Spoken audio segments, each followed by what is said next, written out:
talking about beseeching a being or an entity that is outside of us, but what we are doing is raising our consciousness. We are raising our heart and mind space and attuning it with that place where we are one with each other, one with all that is, one with the universe, one with God. And so let's do that together now. I invite you to take a breath.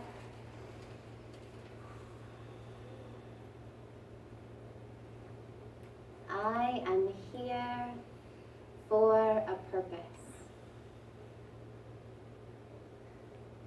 I give myself the gift of this time, the gift of this moment.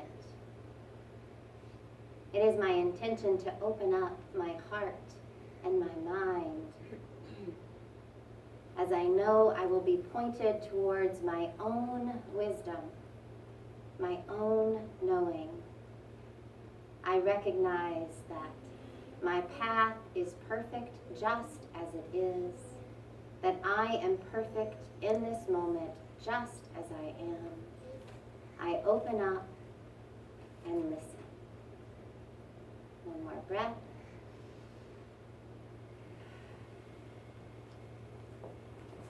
So we've opened up a sacred space, so we're going to continue on with it.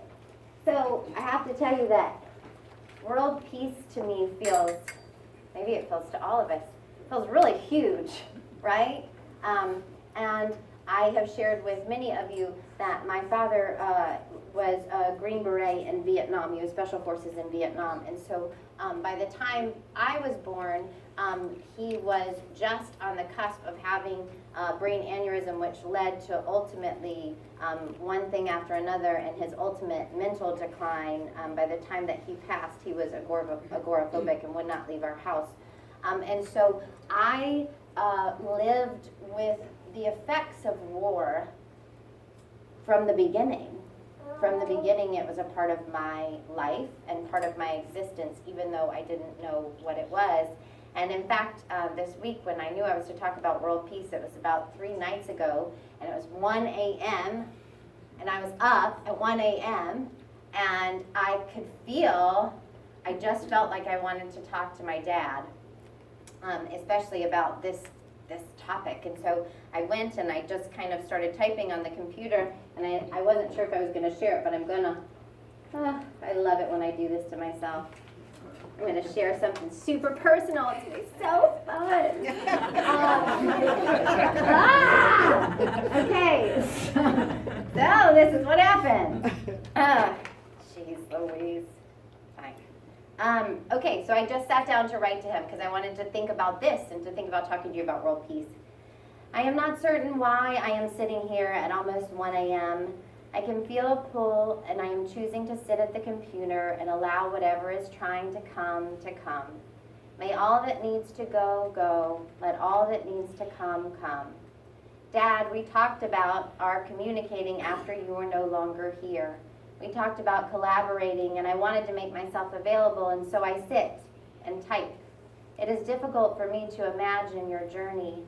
It is difficult to imagine you in war.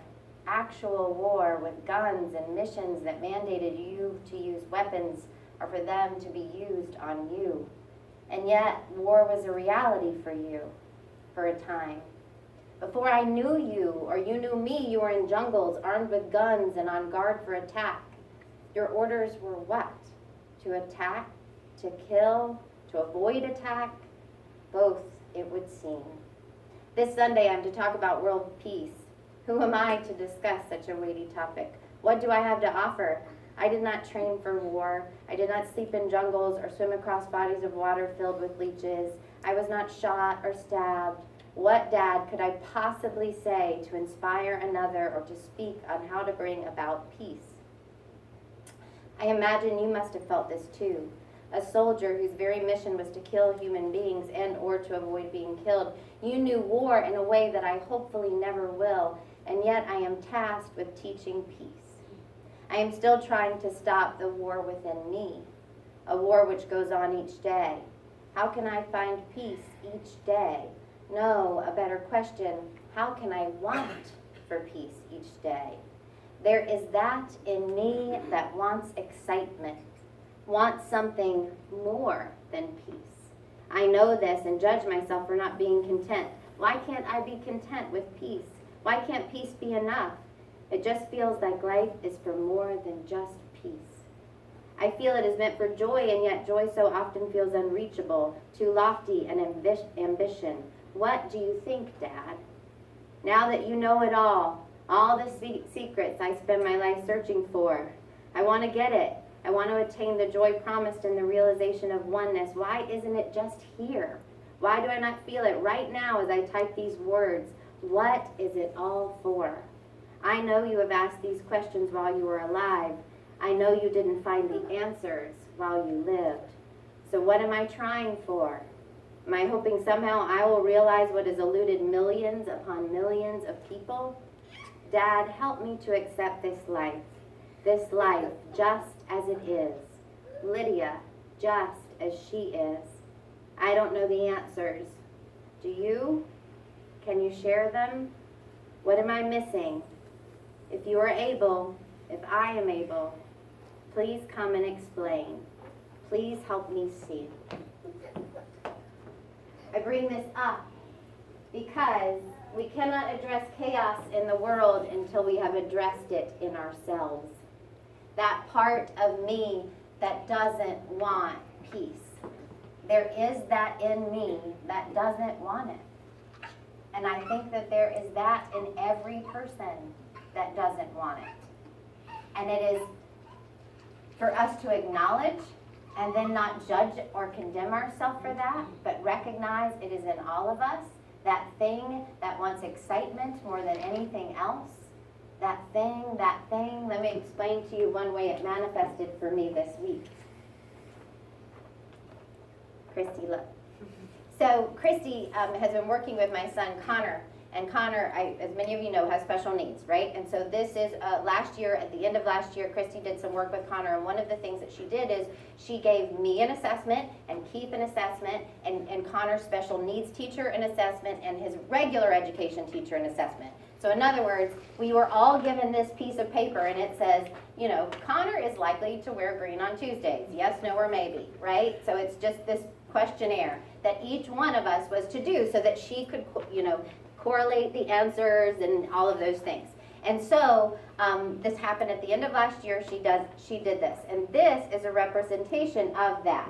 So what I want you to see is, first of all, yellow and red means, what's wrong? Something's wrong with my kid. No, I mean, it does mean that there's issues and challenges, right? And here's my line.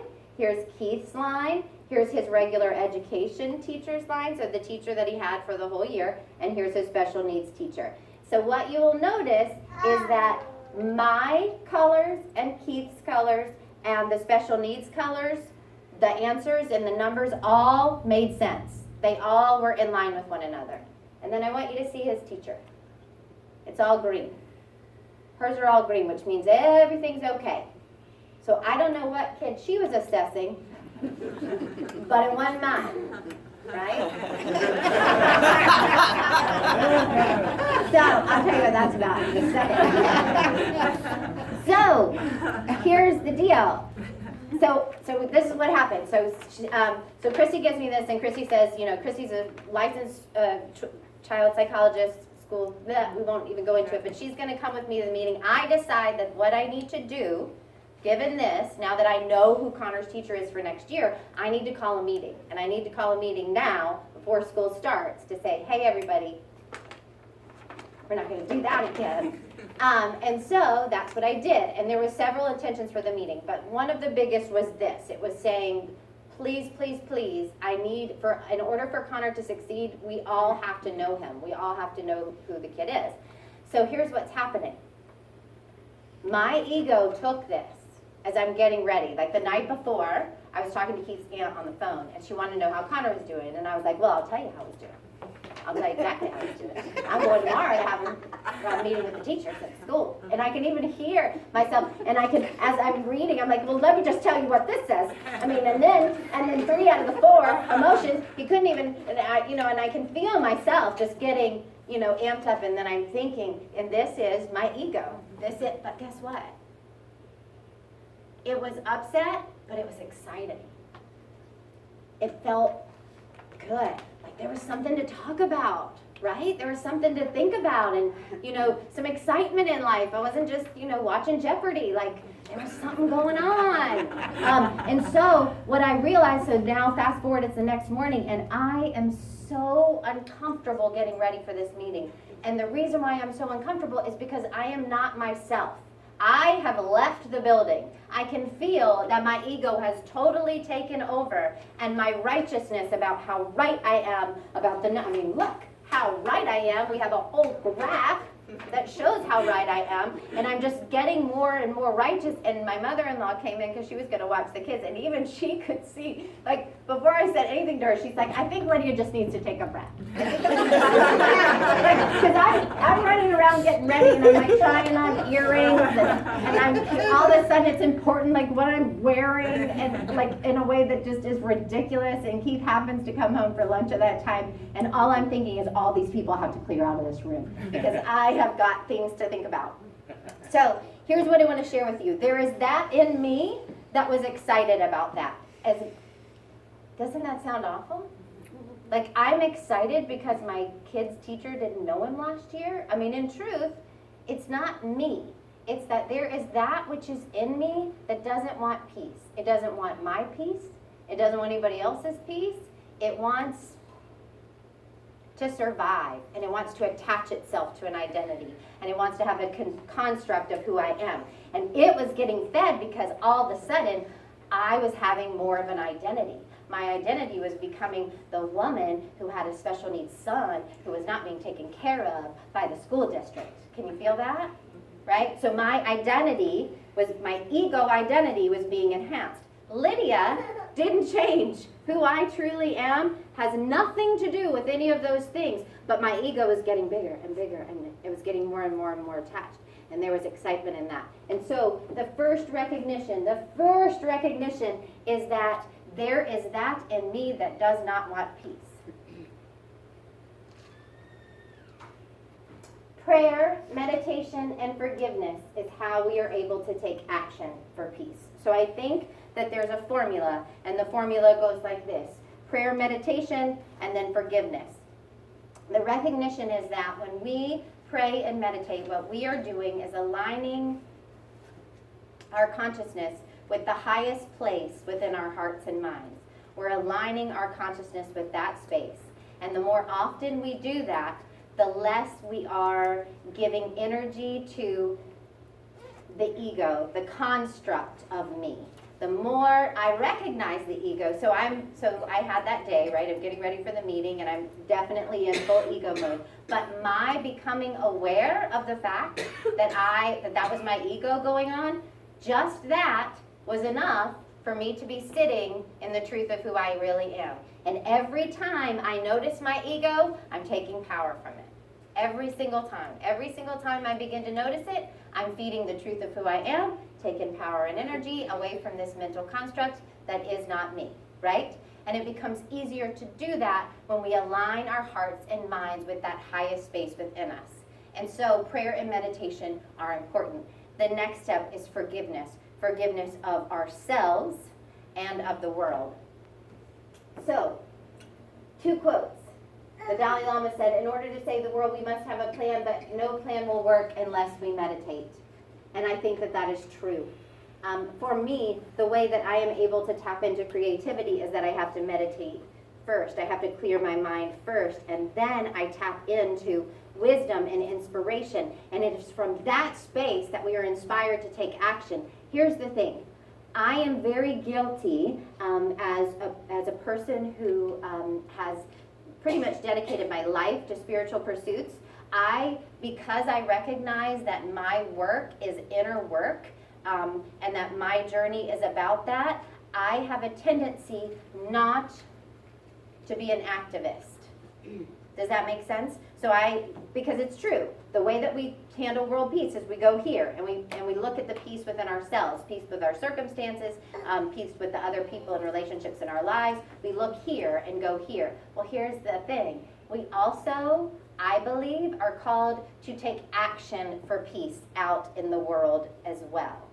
And that is what I'm challenging myself to do in a way that I've never done before. My journey has been a personal one in which I'm trying to let go of all the fears and the blocks of getting to know the truth of who I am and working on forgiveness and peace in my life and with the person in front of me. And now I am trying to intentionally take that peace that I've reached in my space of meditation and prayer and actually take action out into the world with it. I love this. You can't be a light of the world and a nervous wreck at the same time. That is so true, right? Like you can't be a light of the world and a nervous wreck at the same time. That's why we pray and meditate. That's why we take times to take breaths and to take a moment. Because if I'm a nervous wreck, then I cannot contribute to world peace. And on the days and moments and times where I'm a nervous wreck, the answer is not for me to go out into the world with my energy and to take action, right? That's not the answer. The answer is to stay in and work within, because remember, acceptance, enjoyment, enthusiasm, those are the three spaces we want to be in before we take action. And it is right and good, and in my experience, there are times in our lives, and the times could last a minute, an hour, a day, a year, or 10 years, where we are not called to go out yet. We are called to go within first. And so I think that we have to stay in tune with what our personal inspiration is after we meditate. But, all right. So I feel like it's really important when we talk about peace to really delve into and dive into forgiveness and what forgiveness is. The Revealing Word says forgiveness is a process of giving up the false for the true. And here's how I define that. What is false is my ego. What is true is that I am a child of God. I am born of a source that you are born from, and that we are one from that source. That is the truth of me. And this whole spiritual journey is about finding and getting in touch with the truth of who I am. That's who I am.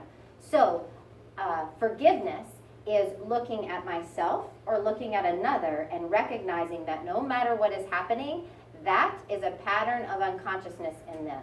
That is unconsciousness. That is the ego. That is not the truth of who they are. And I've said this many times, and I have a specific teacher that I think of every single time I tell you guys this, a teacher in my life who has shown up over and over and over and over and over and over and over again, like Groundhog Day, the same way, over and over and over again over a period of years. But here's the thing, that is not the truth of who she is. Even if that's how she shows up every day for the rest of her life, every minute, that is not the truth of her. That is a pattern of unconsciousness. And I forgive when I recognize that that's not her, that's not the truth of her. The truth of her is she's a child of God, worthy, innocent, pure, love, joy, same as me. That's the truth. And in that recognition, I have forgiven her. Now, hold on. I'm gonna delve in more. Don't worry. So forgiveness, the recognition that whatever you or another person did or said was done with the level of consciousness they had at the time. Everyone is doing the best they can with what they have from where they are. The nature of the ego is that the ego is unconscious. What does that mean? It is unaware. So it becomes easier not to be angry at people for their unconsciousness because they're unconscious of it. They're unaware of it. If they knew better, as Maya Angelou would say, they do better. When you know better, you do better. So everybody's doing the best they can with what they have from where they are. Now here's the deal. I am not saying that you have to like everyone. In fact, I'm saying it's impossible to like everyone. But we do have a mandate to love everyone. And what that means, and what I mean in terms of love, is a want for their highest good. Because here's the thing. How many times do you go, oh, I've forgiven them, but just wait till karma. Just wait. Karma's going to come knocking, and I want to be there. You know what I mean? Because that is just the truth. Like, I will do my forgiveness work, and I'll think, I have just forgiven. And then I have this moment, it's like, oh, I can just tell what's going to happen. And I'll start to go off on that. So here's the thing. What love is love is wanting someone's highest good. It is wanting for them their highest good. And you can't know what that is. We cannot know what their journey is about. We can know what our journey is about. So my job is to not like them, but to love them, which means to want their highest good. So here's the thing, and I'm going to read this. Forgiveness sets others free, and it sets us free. Because resentment is really a form of attachment. When we hold a resentment against anyone, we are bound to that person energetically. I promise you, you are bound to that one person that you absolutely do not want to be bound to. That is what happens. That's what happens when we hold on to resentment and we hold on to a grudge, right? Okay, so it may be an invisible chain, but it's a real one. So as long as that link is there, the person we resent will be drawn into our lives over and over and over again. They may come in the form of somebody else's body, so they may show up as somebody else, but they're going to come back as long as we're holding on to that form of resentment and that grudge. We have to cut the unhealthy tie. We loose the person and we set our soul free. The act of forgiveness is an act of love. That love saves our soul and helps to save the soul of the person we are forgiving to, making it so much easier for them to become who they are really meant to be. So the reality is that any form of unforgiveness, any form of attachment to resentment is war. That's what it is. It's energetic war. And guess what? Don't feel bad about it, because forgiveness can take years, right? It doesn't mean that you judge yourself for not being able to want the highest good for someone that has harmed you significantly. You know, maybe not the person that cut you off in traffic, like probably let them off the hook a little sooner, but you know what I mean? But it's okay that forgiveness takes a while. It's okay that it takes a while for you to get to the place where you want for someone their highest good. Be easy on yourself about that, but recognize that any resentment is ultimately hurting you. It is ultimately stopping you from being the light that you are and from realizing your full joy potential. So on the front of your bulletin, the quote that I give is from Byron Katie. And Byron Katie says, "Defense is the first act of war." So I'm going to ask you just to close your eyes just for a second, and I want to see if we can feel this together. So just close your eyes. Defense is the first act of war. As you're ready, you can go to open your eyes. Can you feel that? Can you feel that that's true? That no war exists until I defend? That's true, but it's a hard one. It's a hard one to swallow. So what are you trying to say? What am I, a punching bag? Is that what has to happen? No, that's not what has to happen. But the recognition is that in order to have a war, you have to defend first. There is a way, and gosh, and I'm not one of these people. I think Linda is, so she could probably say it better. But Tai Chi, right? Or isn't it Tai Chi? Am I making this up? Where you literally, you don't oppose. The forces come. I'm totally going to botch this. Okay, but here's Lydia's version of Tai Chi that I know nothing about. I think I Googled it once. But okay, so like it's coming at you, right? Like a punch is coming at you. But rather than defend, you move with it, right? Am I doing this right? You move with it. You allow yourself to become bendable, right? Yes, you know something about Tai Chi? It's Aikido. Aikido. Okay, I knew it was something. Okay, so Aikido, right? So here's the thing. So energetically, what I mean by defense is the first act of war is just pay attention. Can I share something from yesterday? Okay. No putting you on the spot.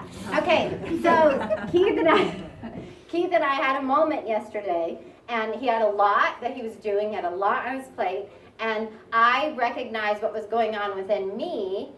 It took him reacting to me first before I could realize that I had stuff going on. But essentially, Keith had a moment where he kind of just let me have it. And he was like, "Rah!" And I was like, oh, no, you didn't. I mean, it was this moment, I'm just like, no, love says no, and I'm defending myself because I'm in this thing about really loving and doing self-worth. And so I go and I take a breath, and he goes and he takes a breath. And what I recognize is that I absolutely, first of all, 100% things were going on in the background of my head that energetically he was picking up on that I wasn't saying. So even though I might have looked blameless in the interaction, I wasn't, because there was stuff going on in my head and I could look at that. But I could feel the moment where he had that moment, and I know that's not Keith, that's not my husband, that's not how he shows up. He was having a moment, but there was that part of me that went, that defense that came up, and the part of me that liked it. The part of me that went, oh no, I'm going to be indignant now. I think I even said, oh, that won't happen again. I mean, something really like powerful. But do you see, like, there is that in me that wants more. There is that in me that wants it. As much as I have made a commitment to peace and to love, and look, I really feel like most days, most moments, I choose it and do a really good job at it. And I'm proud of myself for that. And there are times where I don't. And there is that in me that is not peaceful. And so my commitment is to just becoming aware of that. And the more I'm aware of it, the more power I take away from that, the more power I give to the truth of my am, and the less reactive I am. And so, reaction, I would say even more than defense is the first act of war, reaction is the first act of war, right? We want to become still enough and quiet enough and give ourselves enough space so that instead of reacting, we respond. Because it is through response that we create a peaceful outcome, not through reaction. Okay, so let's pray together. Yes, Diane. I've just got one thing to say. Okay. I don't know if Wayne Dyer said it, but it was from somebody else. But I always thought this was really neat, and I probably screwed it up. But forgiveness is a fragrance that the flower sheds on the heel that steps on it. That's right.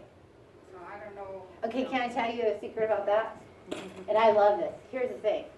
Wayne Dyer did say it, but it's not his quote. Yeah. And he said who quoted it, right? Right. But everybody believes that Wayne Dyer is the dude that did all these quotes. I think that quote was like Emerson. I don't know because I'm reaching, because every time I think of the quote, I think, oh, Wayne Dyer said. But it's so, anyway, I just find it very interesting. I find it interesting that, because I spend a lot of time talking, and I also refer to people a lot, teachers, people that have taught me, and so I always try to honor them by quoting them. I feel like what we have to offer the world is our unique take on it, but what I feel I owe to my teachers is to give them acknowledgement and the recognition that I didn't get here alone. I didn't get to this space in consciousness by myself. There were many teachers who taught me along the way. And so here's the deal. So Wayne Dyer did the same thing, and he always quoted everybody. He always did a really great job, and we all think he's the one that made up all the quotes. So it's interesting. Okay. But I think it's Emerson, and that's beautiful. That was a little tangent before our prayer. Okay, let's have a prayer. Okay, so we take a breath.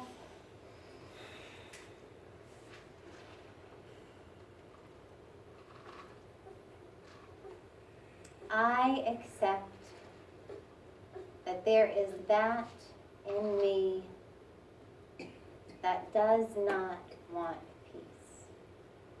peace. I accept it while recognizing that it isn't me. I recognize that the light that I am, just the recognition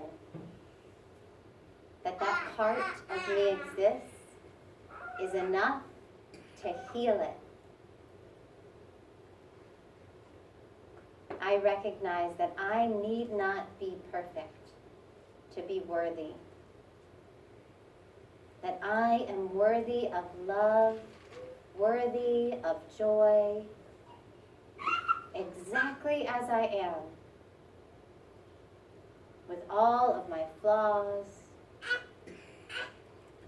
just as I am. I take this moment to embrace peace, to welcome it, to invite it into my life, into the affairs of my life, into the relationships in my life, and into my community, and into the world. I am committed to being an agent of peace in all things. I make a commitment to become quiet, to tune in to the truth of my being, and then to move outward as I am inspired. I am willing to serve peace. I am open. I rest and listen. And as you are ready, you can open your eyes.